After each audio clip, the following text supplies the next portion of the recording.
Buenas y santas noches, sean todos bienvenidos y bienvenidas a este subprograma Ni Más Ni Menos. Hoy estamos con el doctor Nelson Antonio Rodríguez y Monegro, oriundo del Batey de Burén de la Vega. De Burén de la Vega. Vistas del punto en Ni Más Ni Menos hoy. Buenas noches, doctor. El doctor Buenas ha tenido noches. un periplo amplio en estos días por sus conocimientos de, no específicamente del coronavirus, sino de todo lo que es la política de salubridad. Y vamos a conversar con el doctor respecto a esto porque tenemos mucha desinformación. Dice que de todos los lados nos llegan, pero tratando de informar, no de desinformar, para que la gente entienda que no todo lo que está en las redes es real. Las redes son como el internet. Bueno, las redes sociales son producto del internet. O sea, vienen con el internet. Pero todo lo que está ahí no es consumible, ni es digerible, ni aporta. Pero en algunos casos sí. Y debemos de tratar de tomar lo mejor. Yo he visto personas emitiendo opiniones, personas que usted lo va escribiendo y usted sabe que no han leído nunca ni un paquito. ¿Usted se acuerda de los paquitos? Muñequito. O sea, que piensan con falta ortográfica, entonces usted lo oye emitiendo opiniones científicas. Hay que ser cuidadosos. Antes de nada, vamos a dar la información de los combustibles. Que es una buena noticia. Muy buena, diría Mire, yo. muy por el contrario de lo que mucha gente piensa. De que mira que los tiempos electorales, yo no creo que sea por tiempo electoral porque para el 16 de febrero que habían elecciones no bajaron. Bueno, ustedes lo que piensan eso, yo pienso que no. Yo pienso que poco bajaron. Porque el que ha seguido, y todo el que me conoce sabe, y ustedes amigos que no saben que yo soy un seguidor del comportamiento de los, no solamente de los combustibles, sino de los temas económicos. Y el combustible o la energía que produce los combustibles son un componente determinante en el comportamiento económico.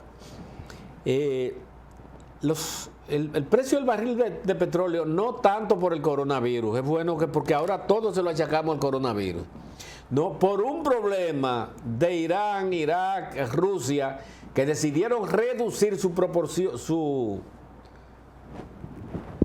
producción de petróleo en un momento determinado. Entonces la contraparte multiplicó y naturalmente hay una menor demanda porque todos sabemos que China prácticamente se traga la mitad de todo lo que se produce y ha habido una merma. China, Japón, el mismo Irán están seriamente afectados y ni qué decir de Italia y España. Bueno, Es decir, se combinó una sobreproducción con una disminución de la demanda. Así y es. esto ha hecho que naturalmente los combustibles bajan sustancialmente.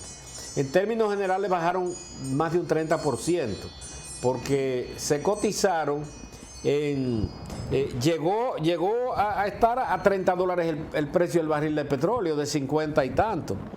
Entonces ya está recuperando terreno. Hoy mismo, en el día de hoy, subió el barril de petróleo $2 con 31 centavos y se cotiza a $33 con 41 centavos. Esto es para entrega en abril, para entrega de la segunda semana de abril.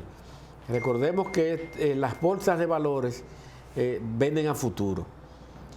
Es también importante señalar que toda esta demanda, como decía un importante líder político, se crea en virtud de especulaciones, la mayoría de las veces.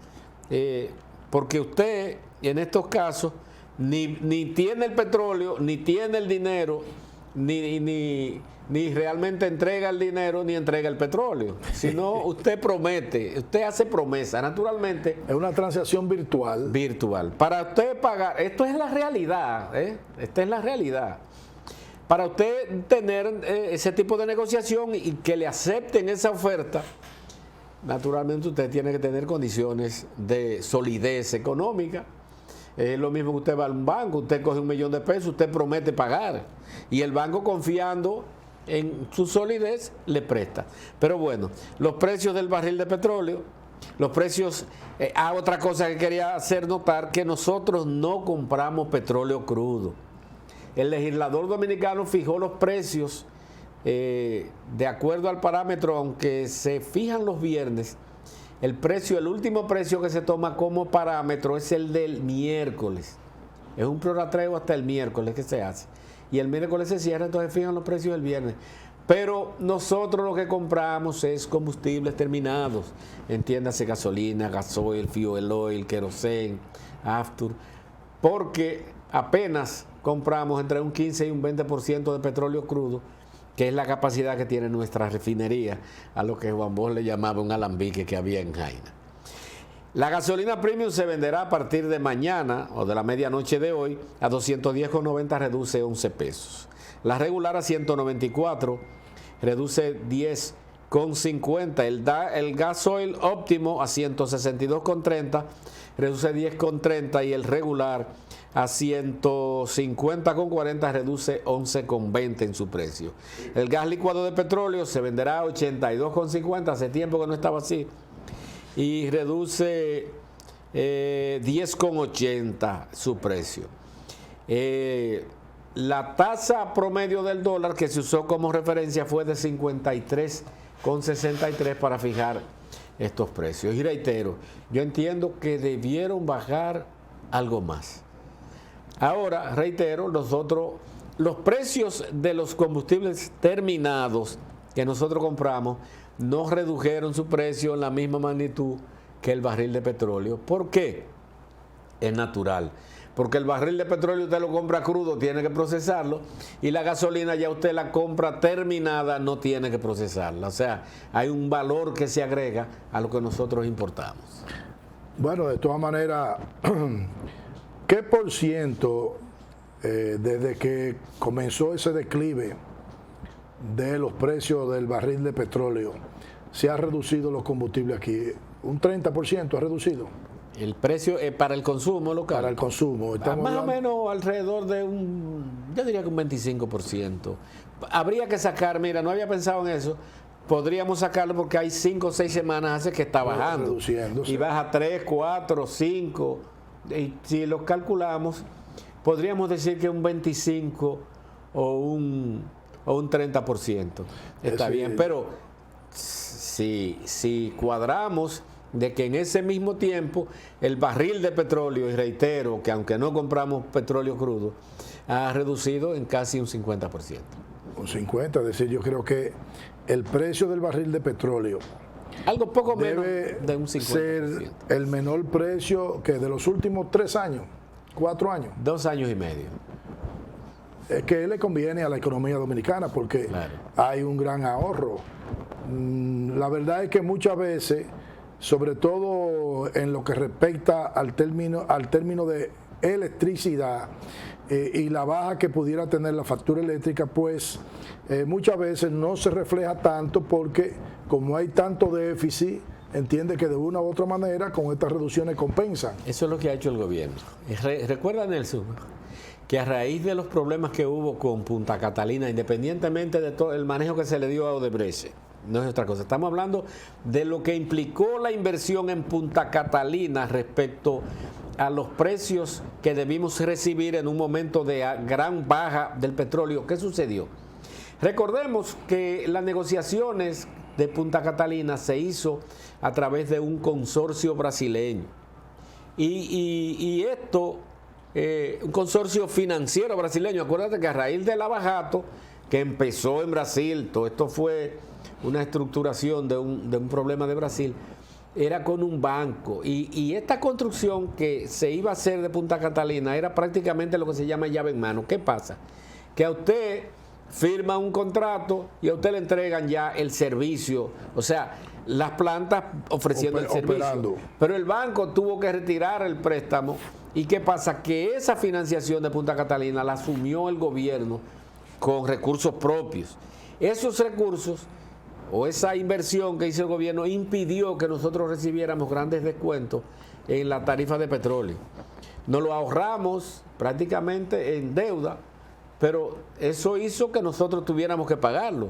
Prácticamente no recibimos rebaja en ese sentido, avalando lo que tú señalas. Sí, pero hablando de Punta Catalina, la verdad es que yo me sumo a las personas que han expresado el que entendemos nosotros que lo que más le conviene al país es no vender. No vender, yo estoy de acuerdo con que no vender esa planta, porque es una planta que ha costado mucho sacrificio.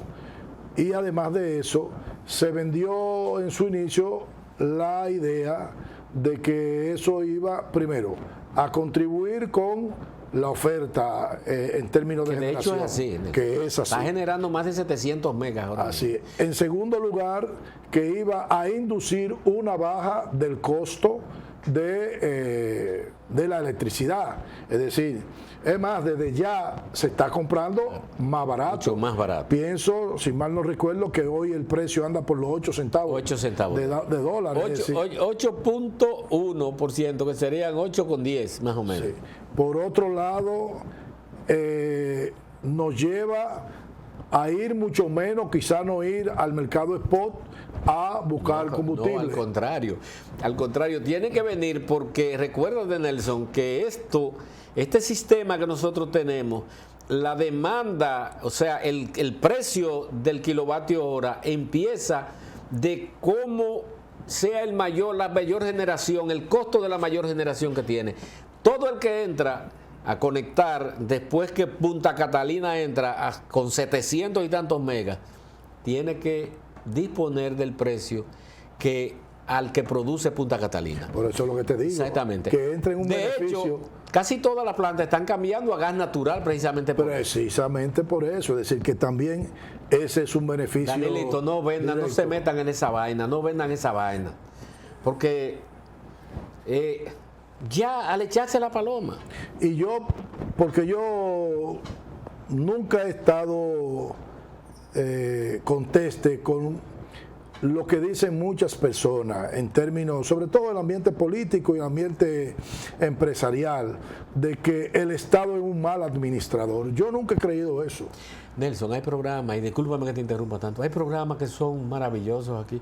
Por ejemplo, el 911 con sus diatribas y sus vainas, es un servicio excelente. No. Y esa seguridad vial. No, mira, el tema de seguridad vial, yo no creo que en términos de eficiencia haya un servicio más adecuado y que haya dado tantos resultados como ese y el 911. Entonces, yo ¿por creo qué que no podemos hacer lo que sea así? ¿Y quién lo gestiona? Los guardias. Pero estoy diciendo, es decir, eso son dos servicios del sector público. Es decir, que vengan ahora y decir, bueno, el servicio de la asistencia vial va a estar, ¿cómo se dice? ¿Cuál es el término? Manejado, transferido al sector privado. No. Oye, pero no, porque hemos demostrado que... Eso, el Banco de Reserva es una institución muy bien administrada. Usted puede quejarse alguna vez porque hace que yo qué, pero tiene grandes... Es la principal institución de intermediación financiera del país. Y además le permite al propio gobierno en ciertas circunstancias realizar operaciones ventajosamente adecuadas con el Banco de Reserva, claro, porque son manejo de recursos públicos. Es decir, yo siempre he sido partidario de que no es verdad que el Estado es mal administrador. Es más, cuando el Estado se dispone y hay la voluntad política, las cosas funcionan adecuadamente. Claro. Hoy tú quieres, ¿y el metro? El metro. Eso ha tenido ninguna dificultad. ¿Y el otro, cómo se llama? El aéreo, el teleférico. Excelente servicio, ¿eh? Está operando con eficiencia, que son, digamos, programas que están subsidiados desde luego, porque el beneficio, ¿de quién es el beneficio? De la población llana, vulnerable, de gente que hoy en día se están...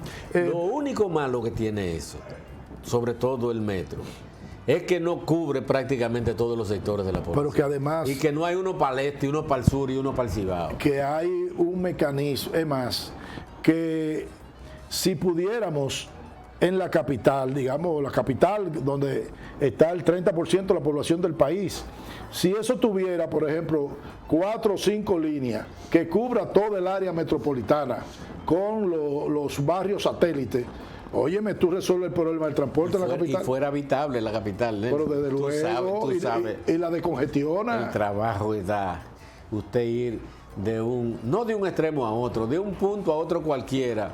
Eso es penoso. Son cosas que tú tienes que reconocer que han sido acertadas, eficientes por parte de los gobiernos del PLD. Eso es así. Eso usted puede decir, hay 10.000 cosas negativas, pero... Déjame decir una cosa. Las empresas de Pepín Corripio, de León Jiménez, de Brugal y compañía, de quién, la empresa de Pablo Grullón aquí, Televiaducto, está manejado por chinos, por japoneses, por dominicanos, ¿por qué?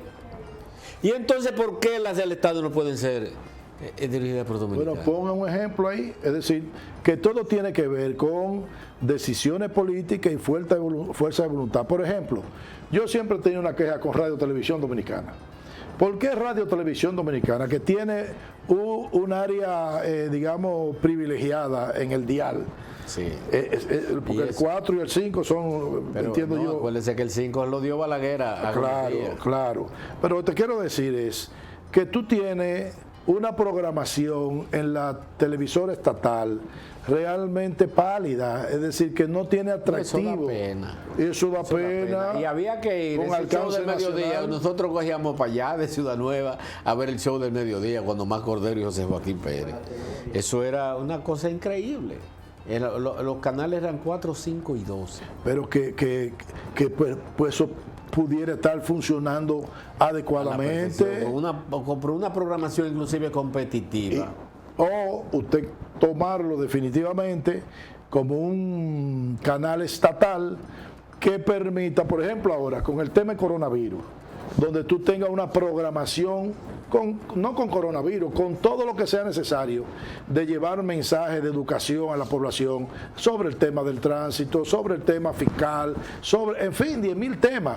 Bueno, yo lo convertí en esto, que la gente iría a ver ese tipo de información, a orientarse. Tenemos que pausar. Esta es nuestra primera pausa comercial. Es corta, es breve. No le cambie. Continuamos cuando regresemos en ni más ni menos hoy en Vistas del Punto. El doctor Nelson Rodríguez Monegro y su servidor Arturo Méndez Arzuela. Volvemos.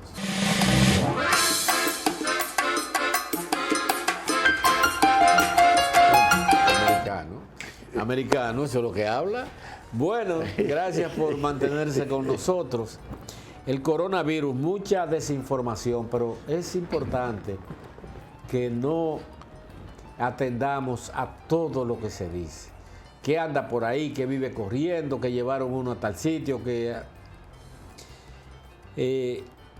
necesariamente tenemos que recibir las informaciones que nos dan las fuentes autorizadas, la Oficina Panamericana de la Salud, la Organización Panamericana de la Salud, la Organización Mundial de la Salud, el Ministerio de Salud. Y en su defecto, uno que otro médico importante. Bueno, el Ministerio de Salud. El Ministerio de Salud es lo que debe ser la principal, pero naturalmente han estado ligadas o ¿En colaboración? En colaboración con la Organización Mundial de la Salud y la Organización Panamericana de la Salud.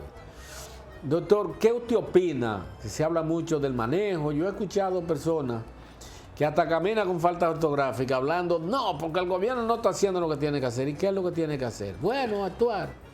Pero actuar. Sí, somos especialistas. Mira, las epidemias, en términos de la respuesta de un gobierno, de un Estado, digamos que tiene 4 etapas. Una primera etapa, que es la etapa de la prevención, o cómo tener mecanismos de dilación para que entre la epidemia, porque muchas veces no se evita que entre, pero se mitiga y además también se dilata en el tiempo, con lo cual, valga la redundancia, se gana tiempo y se va preparando. Entonces, en esa etapa de prevención, ¿qué es lo que hace? ¿Cuál es la respuesta? Estamos hablando de que se acentúa lo que es la vigilancia epidemiológica y por eso se vio que el Ministerio de Salud, de una u otra manera, a través de los diferentes puertos, de las vías por la cual se entra a la República Dominicana, estamos hablando de los aeropuertos, de los puertos y paso fronterizo.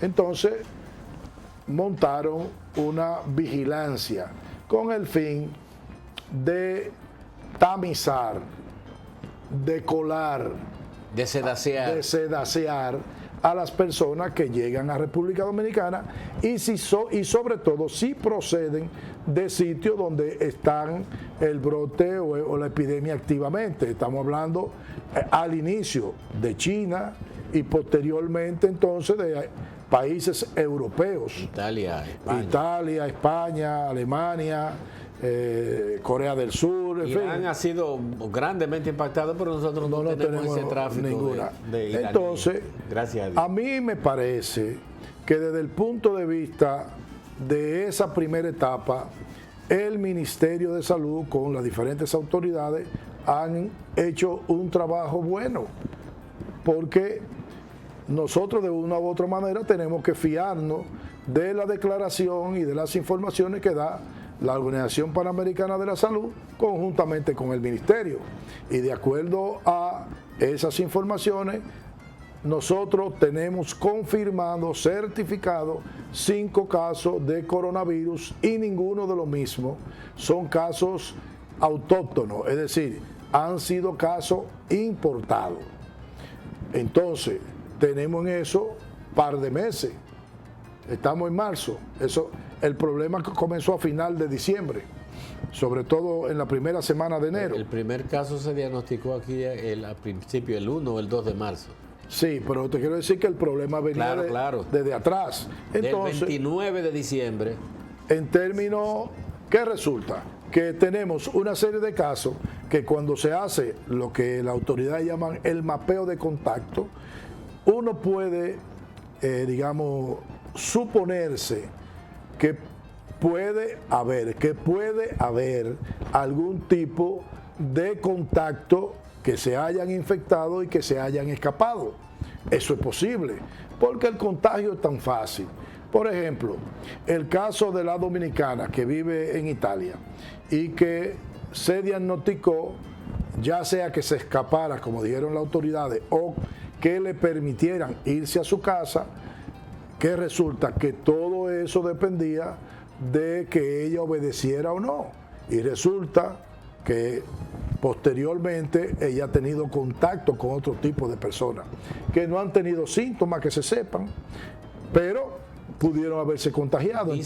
Dice, perdón Nelson, para hablar, en una rueda de prensa que se hizo ayer, el ministro de Salud dijo que de esas personas, de todas las que tuvieron contacto con ella, solamente todos habían dado negativo hasta el momento, que ninguno padecía síntomas, pero que solamente que habían 2 personas que no habían podido contactar y que eran las que faltaban por contactar, y que prácticamente la rueda de prensa fue ayer en la mañana. Entonces, lo que yo te digo es que cabría la posibilidad de que esas personas pudieran haberse infectado.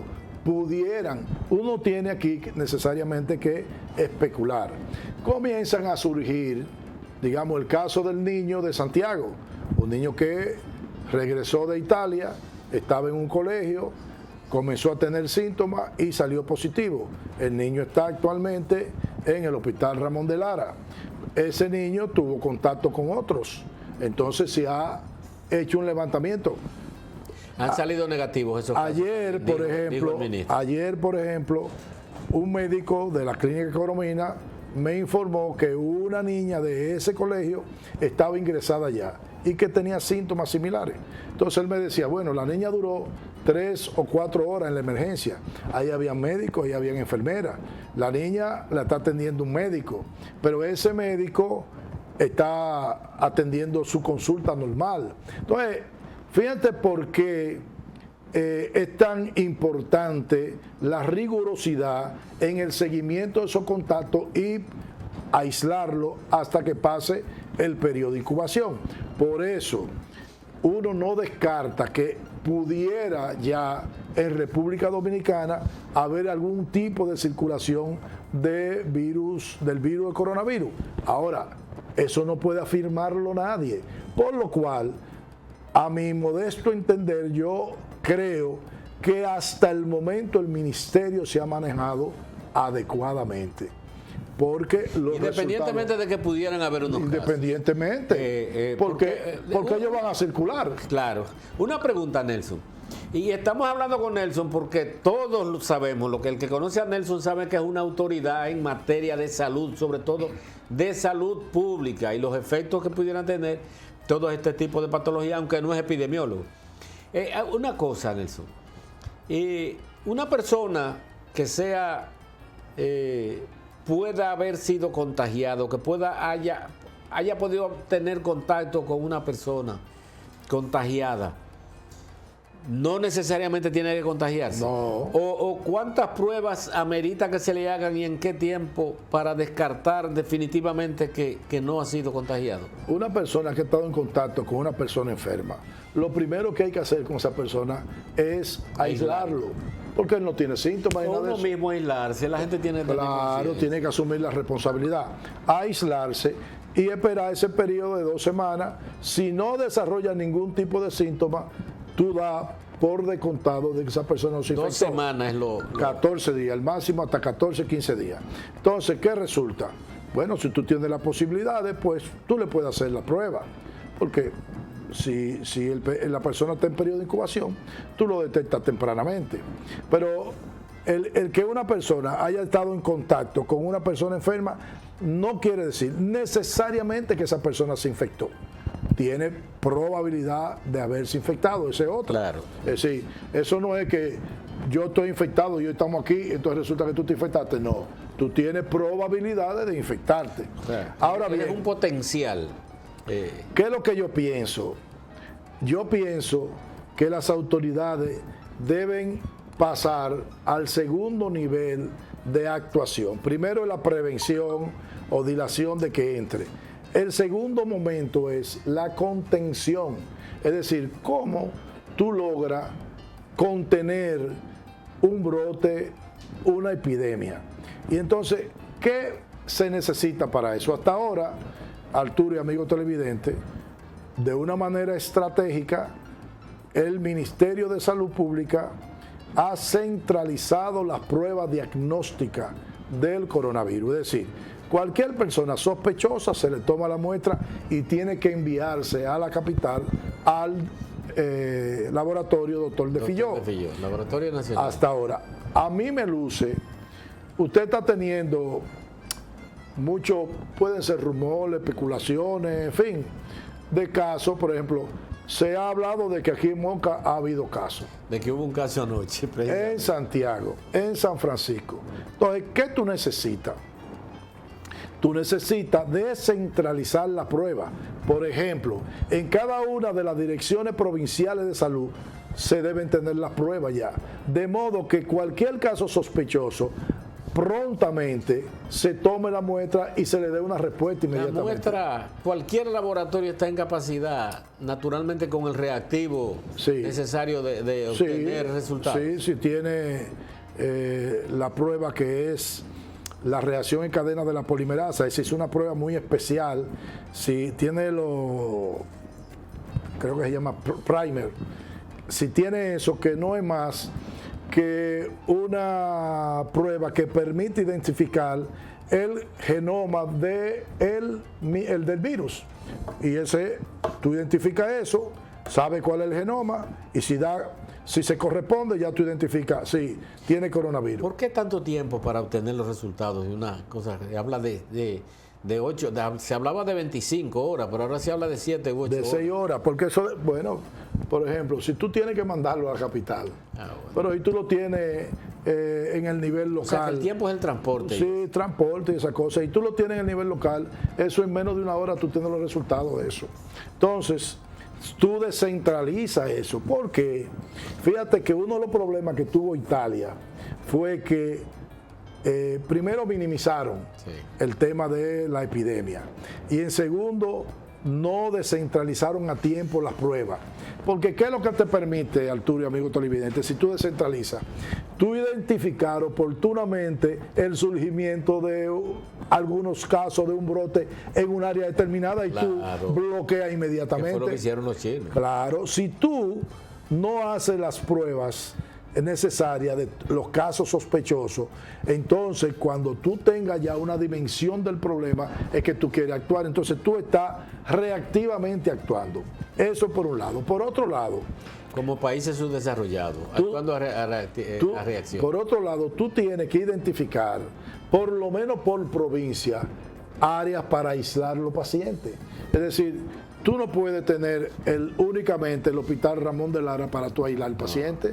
No debiera. Sino que por provincia tú tienes que buscarte un sitio y la más de las veces en los municipios cabecera tú encuentras algún establecimiento, alguna estructura que tú puedas habilitarla. Fíjate que incluso en la capital,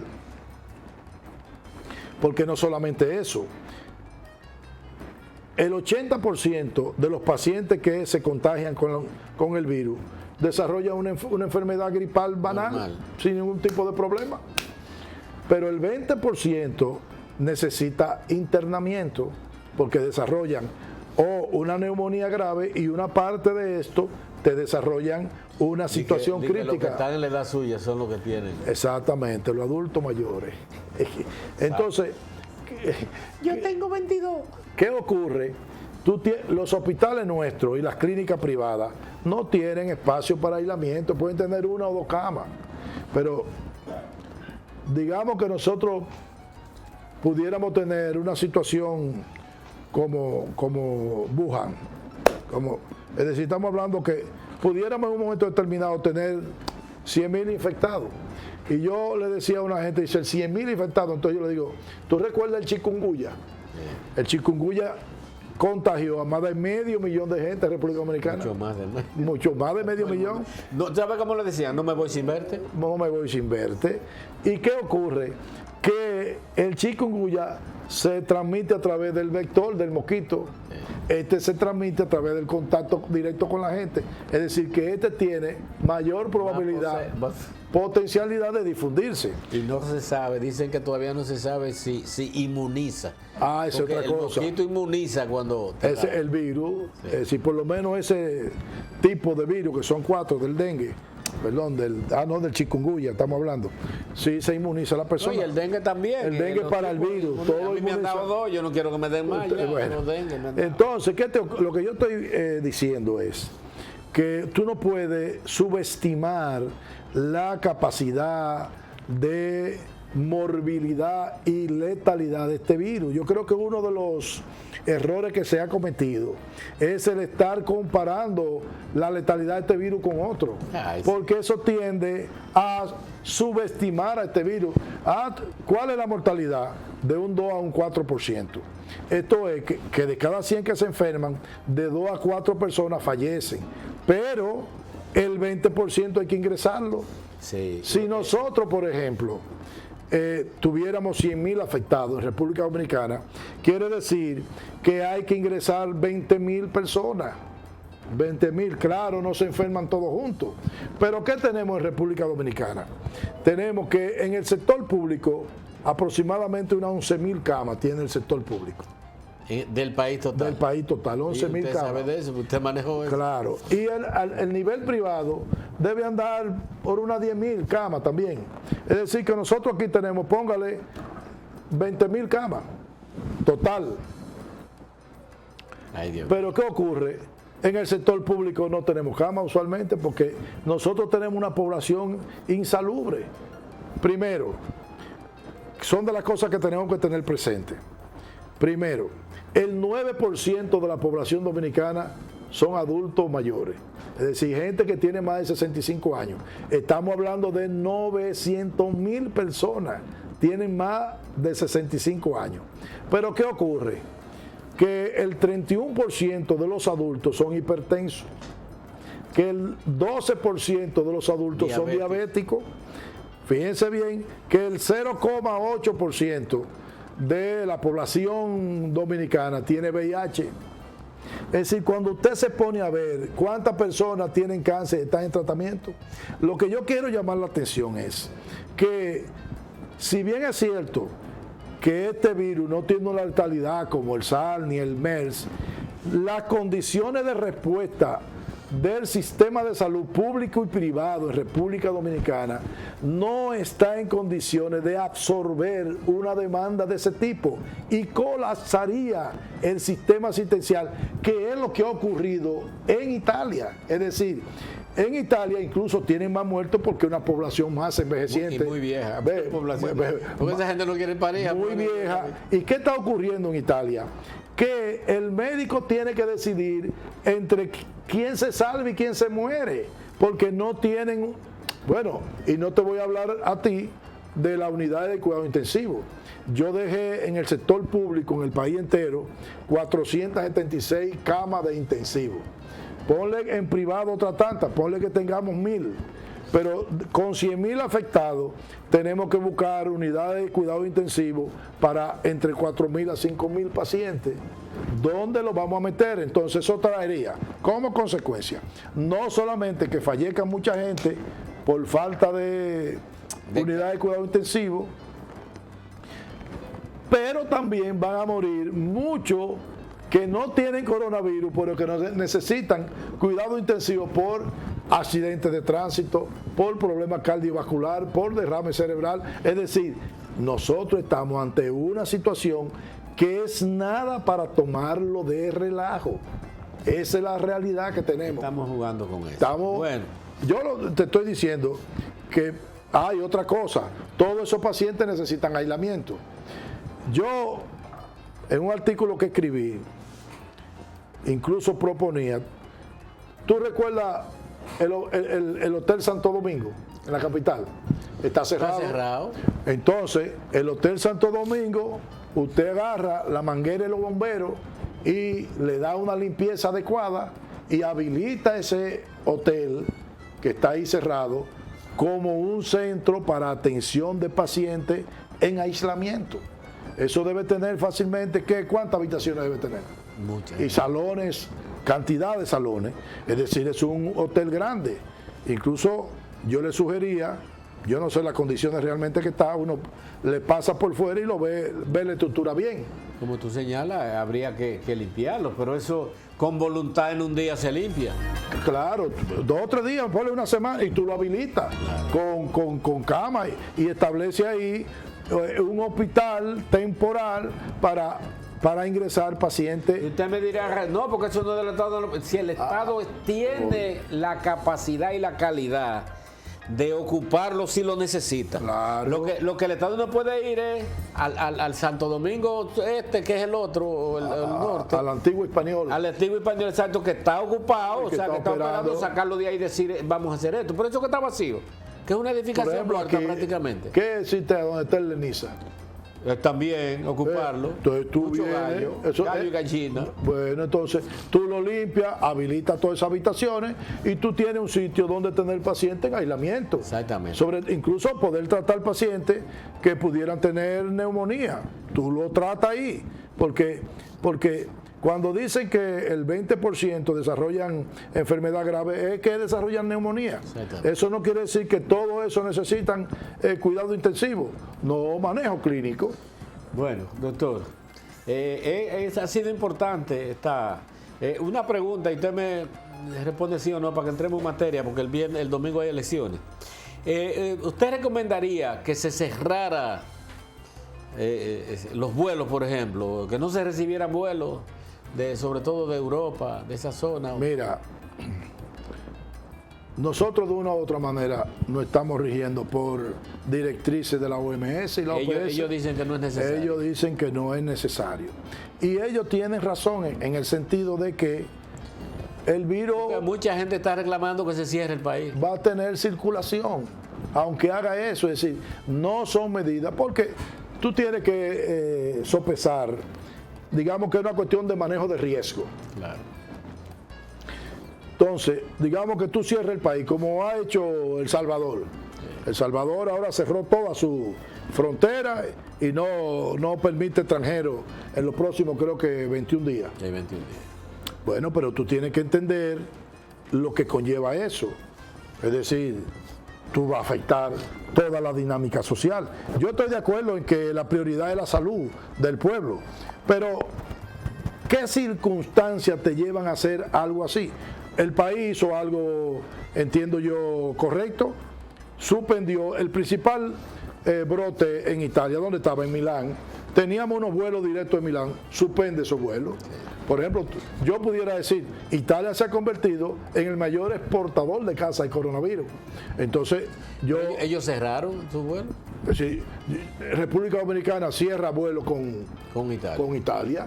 Es decir, ¿qué otro país tiene? Bueno, digamos, en el caso de Irán o en el caso de Corea del Sur, que también tiene muchos casos, tú cierras, no aceptamos por un tiempo esos pacientes que se controlen. Resulta ahora mismo, China tiene control, es el único país que está controlado. Es decir, el único país que tiene la epidemia controlada es China. Incluso los casos nuevos son muy pocos. Tenían miles de casos diarios. Creo que la última vez que vi tenían 40 en un día. 40, 47 en un día. Es decir, ellos tienen ya un control, tomaron medidas estrictas con la provincia. 1.300 millones de habitantes, 1.400 millones. Es decir, lograron localizar eso ahí. Entonces yo creo que el cerrar el país, de que para todos los vuelos en términos generales, no es, tú tendrías, por ejemplo, que cerrar los vuelos de Nueva York para acá. Exactamente. Y el país debe tener no menos de 10 o 15 vuelos diarios. Entonces, adiós. ¿Cómo tú vas a resolver? No. Doctor, su amiga, la representante de la Organización Mundial de la Salud, dijo que la gente que vaya a votar tranquilo, que no hay problema el domingo. O sea, yo creo que también Salud Pública tuvo un conversadito con la Junta Central Electoral para bajar una serie de directrices en el caso de que las personas estuvieran un poco distanciadas en la fila, el hecho de que personas, digamos, vulnerables se pongan a votar primero, personas que pudieran tener síntomas respiratorios voten y se vayan, que si existe alguna persona de la mesa directiva en la mesa electoral tenga algún síntoma que se pueda sustituir esa persona, que tengan mecanismos para higienizarse las manos, en fin, yo creo que eso es lo que hay que hacer, porque ahora mismo, aunque uno pudiera sospechar circulación autóctona, no puede confirmarlo. Entonces, y el proceso, ¿usted cree que ya como político hablando, no como médico, cómo usted ve el proceso que se va a desarrollar? Mira, yo he visto que prácticamente todos los partidos de una u otra manera se sienten conformes con las innovaciones que se han hecho en la Junta y las medidas y los procedimientos que se han adecuado para el proceso electoral. Es decir, yo no he visto ningún partido que no esté consono con lo que se ha hecho, el acompañamiento. Es decir, la Junta prácticamente ha complacido a todo el mundo. Y yo creo que este proceso debe revestirse, sobre todo por los principales actores que son los partidos, de que sean un evento pacífico, que la gente vaya masivamente a votar, que se preserve el orden, para que las cosas salgan bien, porque a nosotros no nos conviene armar un lío, porque ¿quién es que se afecta? Es el país. Entonces, aunque de una forma u otra hay gente que, pues, ese caso de que le cuentan los votos, hay mucha gente que no le gusta. Cualquier cosa, señores, usted tiene un candidato y no necesariamente tiene un candidato, bebe agua, aspira a ser regidor. ¿Tú lo viste? Sí. Pero tú me dijiste que ese es mejor que muchos lo que algunos, que algunos bebe agua. Sí, porque bebe agua sale ingenuo, no va a pedir mucho, no exige mucho. Es muy afable, un muchacho cariñoso. Se resuelve ahí hasta con un viático. con cualquier cosa, con una botella de agua. Con una mentica para que chupe. Sin duda alguna, hay que hacer un ejercicio ciudadano y votar. A veces te dicen, no, que estas elecciones. Bueno, si usted no vota, usted no tiene derecho a reclamar. No, claro. Usted participe. Usted quiere cambio, vote. Usted no quiere cambio, vote. Sí, Que la mayoría de la gente es la que logra las cosas. Todo se hace cuando la mayoría apuesta a algo, equivocado o no. La condición humana de las voluntades que tiene la gente, ya no de las ideas, de las preferencias, hay que expresarla. Y es el día preciso para expresarla, no hay otro. Exactamente. La persona que no vota, pudiera ser que a usted no le guste ninguno. Pudiera ser. Pero ¿qué pasa? Si usted no vota, es un voto menos en contra del grupo de candidatos. Posiblemente a quien ayuda es al más malo de los que están. Claro. Porque tú tienes la opción. Bueno, no puede ser todo igual de malo. Aunque uno tenga que votar por el menos malo, pero vote por el menos malo que usted considere. Pero si usted no vota, usted no tiene derecho a hablar, porque usted está, digamos, usted no está participando. No está colaborando inclusive con la paz social. Y respeta el derecho que tiene cada quien de pensar como quiera, que esto tenemos que construir un verdadero Estado de Derecho. Gracias, Nelson, gracias, amigos televidentes, por habernos acompañado. Les vamos a dejar con Luis Abreu, Vida Automotriz, y manténganse bien y vaya a votar el domingo, por quien a usted le dé su gana, pero vote.